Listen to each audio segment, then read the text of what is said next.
Les dispensaires, appelés CMS en langage administratif, restent ouverts et opérationnels le temps du confinement dans toutes les communes du Nord, à l'exception de Cala-Gomène.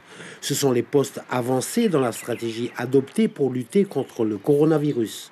Les dispensaires, c'est bien l'outil de proximité, c'est-à-dire toute personne qui se sentirait pas bien consulte.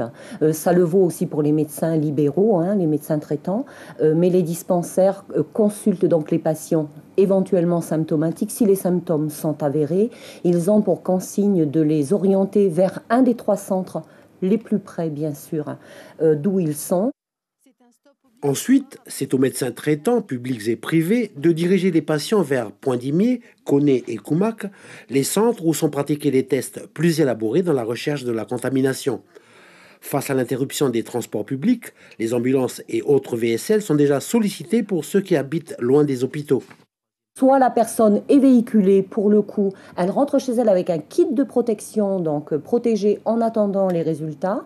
Si la personne n'est pas véhiculée, nous mettons à disposition des hôtels, hein, des chambres disponibles pour que les gens, on les récupère avec des VLSL, on les mène en hôtel, de façon à ce qu'ils soient en attente du résultat et selon le résultat ou pas, sans ramener en confinement, évacués au Médipôle ou ramenés chez eux par VSL. Les petites et moyennes entreprises, déjà fragilisées par la conjoncture, sont prises à la gorge et la collectivité provinciale envisage une série de mesures qui devront être validées en assemblée.